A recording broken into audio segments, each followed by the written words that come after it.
Studying English with the Bible, belajar bahasa Inggris dengan Alkitab, Genesis 39, Kejadian 39. Genesis 39 took place in the country of Egypt. Kejadian 39 terjadi di di negara Mesir, around approximately 1728 before Christ, sekitar 1728 sebelum Masehi. Outline, garis besar. Pertama, the first, Joseph in Potiphar's house. Yusuf berada di rumah Potifar. After Joseph's brothers sold him, he was brought to Egypt. Ketika saudara-saudaranya menjual dia dibawa ke Mesir and sold again to a man named Potiphar. Dia dijual kembali di Mesir kepada seorang bernama Potifar, an officer of Pharaoh, yang merupakan pegawai Fir'aun. Joseph served Potiphar faithfully. Yusuf melayani Potifar dengan setia. Potifar saw that the Lord was with Joseph. Potifar melihat bahwa Tuhan menyertai Yusuf, and he made him the overseer of his house and all his possessions. Dan dia menjadikannya penjaga, pengawas rumah tangganya dan seluruh harta miliknya. The Lord blessed Potiphar's house because of Joseph. Dan Tuhan memberkati keluarga Potifar oleh karena Yusuf. Potiphar's wife lies about Joseph. Adapun istri Potifar berbohong tentang Yusuf. The text tells us Joseph was handsome in form and appearance. Catatan Alkitab berkata kepada kita bahwa Yusuf itu ganteng, cantik rupanya dan penampilannya. Potiphar's wife tried to seduce Joseph. Istri Potifar berusaha untuk menggoda Yusuf, but he refused her advances. Tetapi Yusuf dia menolak semua usaha istri Potifar. He told her he would not break Potiphar's trust.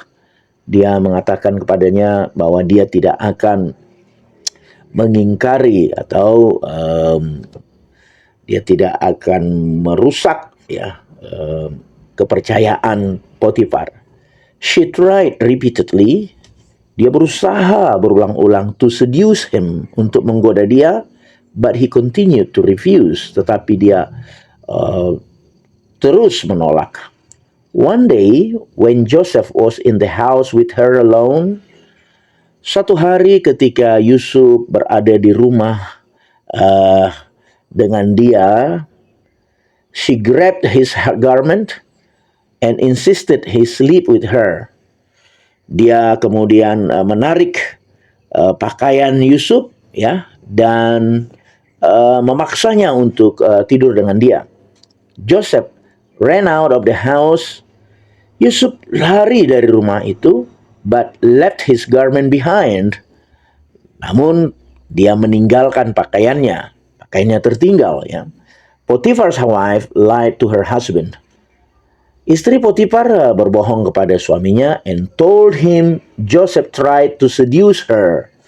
Berkata kepada dia bahwa Yusuf berusaha menggoda dia, membujuk dia, but fled without his garment. Tapi kemudian dia kabur, dia pergi, tanpa pakaian. When she cried out for help, ya, ketika dia menjerit ya untuk minta tolong. Potiphar was furious at Joseph.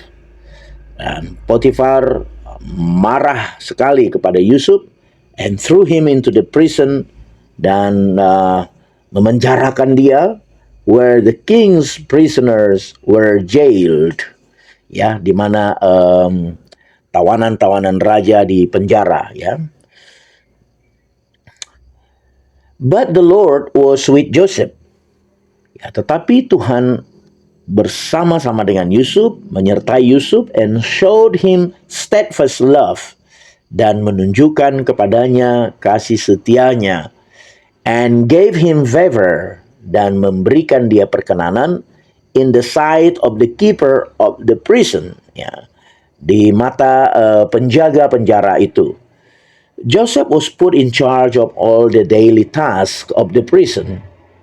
Yusuf bahkan diberikan tanggung jawab melakukan pekerjaan harian yang ada di penjara itu, and the keeper of the prison trusted him so much. Bahkan penjaga penjara itu mempercayai dia dengan begitu besar. He didn't even check on his work, sehingga dia tidak perlu memeriksa pekerjaannya. Whatever Joseph did, the Lord caused it to succeed. Apapun yang dikerjakan oleh Yusuf, Tuhan membuatnya berhasil. Reflection, renungan. Being a servant of God, menjadi seorang hamba Tuhan, doesn't always mean you get immediate justice. Ya, tidak membuat kita untuk memperoleh keadilan. But it does mean you will never be separated from the love of God.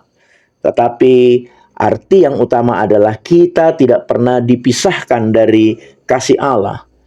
Joseph was thrown into the prison for doing the right thing. Yusuf dipenjarakan ya karena melakukan hal yang benar, and he wasn't immediately vindicated.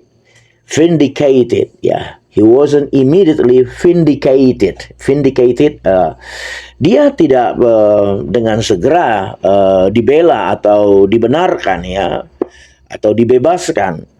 But the text tell us God showed him steadfast love. Tetapi ayat-ayat Alkitab bercerita kepada kita tentang bagaimana Allah menunjukkan kasih setianya while he was in prison, ya, waktu dia ada di penjara. Being in God's love doesn't mean you will never be treated unfairly.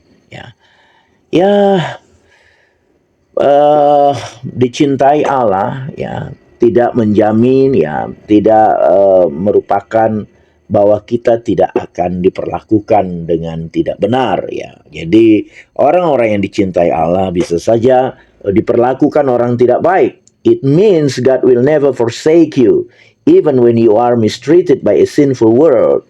Ya, tetapi yang pasti Allah tidak pernah meninggalkan kita meskipun kita diperlakukan ya dengan tidak adil oleh dunia yang penuh dosa ini. God bless, Tuhan memberkati.